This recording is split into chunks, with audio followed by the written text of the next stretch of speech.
মা বাবার কথায় স্ত্রীকে তালাক দেওয়া যাবে কিনা? সমাজে অনেক ছেলেরা রয়েছে যারা মা বাবার কথার পরে স্ত্রীকে তালাক দিয়ে দেয়।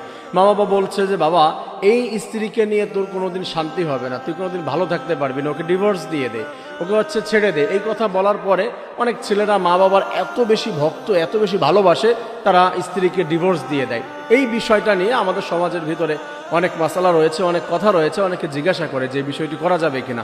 আসলে আমরা বোঝার চেষ্টা করি। হজরতে ইব্রাহিম আলাইহিসসালাম তার ছেলে ইসমাইলের বাড়ি গিয়েছিল। ইসমাইলের বাড়ি গিয়ে ওইখান থেকে আসার পরে ছেলের সাথে দেখা হয়নি, ফিরে আসতেছিল। ওই মুহূর্তে তার ওয়াইফকে বলে এসেছিল যে মা, আমার ছেলে যখন আসবে, তোমার হাজবেন্ড, তখন বললো যে তোর বাড়ির চৌকাঠটা পরিবর্তন করিস। তার মানে ইঙ্গিত কি দিল? একজন নবীকে বুঝতে পেরেছিল। হযরত ইসমাইল আলাইহিসসালাম বাবার এই কথা শোনার পরে, যে আমার বাবা আমাকে এই কথা বলেছে, উনি বুঝে ফেলেছে যে আমার স্ত্রীকে ডিভোর্স দিতে বলেছে। তখন উনি স্ত্রীকে ডিভোর্স দিয়ে দিয়েছিল। তাই এখান থেকে দলিল পাওয়া যায় যে মা বাবার কথা স্ত্রীকে ডিভোর্স দেওয়া যায়। মৌলিকভাবে আমরা স্ত্রীদেরকে ডিভোর্স দিতে পারবো কিনা মা বাবার কথায়, এই বিষয়টি মনে রাখতে হবে। আমরা এখন এটা খোলাসা করার চেষ্টা করি।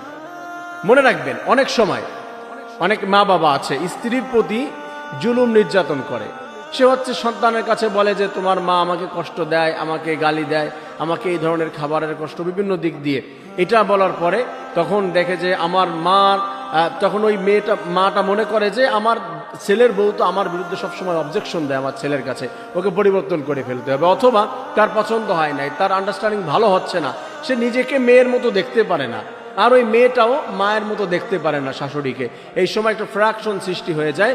বলে যে তুই ওকে ডিভোর্স দিয়ে দে, তোকে ভালো জায়গায় বিবাহ দিয়ে দেবো, তোকে ভালো একটা মেয়ে দেখে এনে দিব। এই কথা বলার পরে অনেক ছেলেরা বলে যে হুজুর, কুরআনুল কারীমের ভিতরে তো এসেছে যে মা বাবা যা বলবে তাই শুনতে হবে, এদের কথার অবাধ্য হওয়া যাবে না, এদের কথার বাইরে যাওয়া যাবে না। এই বিষয়টি আমরা বোঝার চেষ্টা করি। আল্লাহ রাব্বুল আলামিন জানিয়ে দিয়েছে, ওয়াসাইনাল ইনসানা বিওয়ালিদাইহি হুসনা ওয়া ইন জাহাদাকা লিতুশরিকা বিমা লাইসা লাকা বিহি ইলম। আল্লাহ তাআলা বললেন, তোমার মা বাবার প্রতি তোমার ইহসান করতে হবে, তারা যা বলবে তাই তোমাদের শুনতে হবে। কিন্তু মনে রাখবে, তোমার মা বাবা যদি ইসলামের বিরুদ্ধে, কোরআনের বিরুদ্ধে কোনো কথা বলে, কোনো মানুষের বিরুদ্ধে কিছু বলে, শিরকের দিকে তোমাকে নেয়, কোনো মানুষের প্রতি জুলুম করার কথা তোমাকে বলে, এই সময় তোমার মা বাবার কথা অ্যাভয়েড করবে, ছেড়ে দিবে, তোমার কিঞ্চিত কোনো গুনাহ হবে না।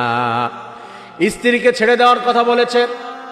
আপনার স্ত্রীর অনেক ভালো গুণ রয়েছে, সে অনেক ভালো সতী সাধবী সুন্দর ভদ্র একটা মেয়ে, কিন্তু আপনার মায়ের এত বেশি আচরণ ভালো না, তার সঙ্গে মিলে না, তার কারণে তার চাহিদা অনুযায়ী বিয়ে করেন নাই। সে যে জায়গায় চেয়েছিল আপনি তাকে বিয়ে করেন নাই, সে যেমন করে চায় আপনি তেমন করে বিয়ে করেন নাই। আপনার শ্বশুর বাড়ির থেকে অনেক কিছু আনেন, আপনি চান, আপনার মা সেইটা চায়, আপনার বাবা সেইটা চায়। এই পর্যায়ে গিয়ে যদি বলে ওই বউকে ভালো লাগে না, তুই ছেড়ে দে, এই ক্ষেত্রে আপনি যদি বরঞ্চ বউকে তালাক দিয়ে দেন, আপনার জাহান্নামে যাওয়ার কারণ হয়ে যাবে। মনে রাখতে হবে, যদি আপনার স্ত্রীর মধ্যে কোনো সমস্যা থাকে, সে ডিভোর্সের যদি তার অধিকার থাকে, তার মানে তার যে কার্যকলাপ, তার যে আচরণ, সে ডিভোর্স নেওয়ার মতো। এই পর্যায়ে যদি চলে যায়, মা বাবা বলুক আর না বলুক, মা বাবা রিকোয়েস্ট করলেও রাখবেন না। কিন্তু সে যদি অপরাধ তার মধ্যে না থাকে, ভালো একটা মেয়ে, তার প্রতি আপনি জুলুম করে মা বাবার কথা শুনে যদি আপনি তাকে ডিভোর্স দিয়ে দেন, আপনি জাহান্নামী হয়ে যাবেন, নাউজুবিল্লাহ। প্রিয় ভাই বোনেরা, আমি মনে হয় বিষয়টা আপনাদেরকে বোঝাতে পেরেছি। যদি তার অপরাধ থাকে, আপনি দিয়ে দিতে পারেন না, মা বাবা বলুক আর না বলুক। আর মা বাবা যদি বলে আর সেই মেয়েটা যদি নিষ্পাপ থাকে, অপরাধ নাই, ডিভোর্স তাকে দেওয়া যায় নাই ছোটখাটো অপরাধের কারণে, তাহলে আপনি যদি ডিভোর্স দেন, বরঞ্চ আপনি অপরাধী হয়ে যাবেন। এখানে মা বাবার কথা শোনা যাবে না। মা বাবার কথা শুনবেন, কিন্তু আপনার জীবনটা আপনি ভালো জানেন, আপনার ওয়াইফকে আপনি ভালো চিনেন। এই মেয়েটাকে পছন্দ হয় না, তার ভালো লাগে না, এই জন্য বলে যে কথায় কথায় ডিভোর্স দিয়ে দে, আপনি তাদের কথায় ডিভোর্স দিতে পারবেন না।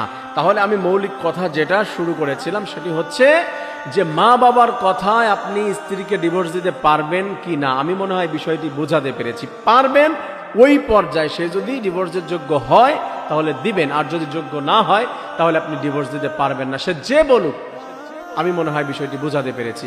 আল্লাহ তাআলা বুঝে সুন্দরভাবে আমাদের সুন্দর একটি জান্নাতি পরিবার প্রত্যেককে গড়ার তৌফিক দান করুন এবং প্রত্যেককে জান্নাতগামী হওয়ার তৌফিক দান করুন। আল্লাহ তাআলা কুরআনুল কারীমের উপরে থেকে আমাদের প্রত্যেককে আল্লাহ তাআলাকে রাজি খুশি করার তৌফিক দান করুন, আমিন।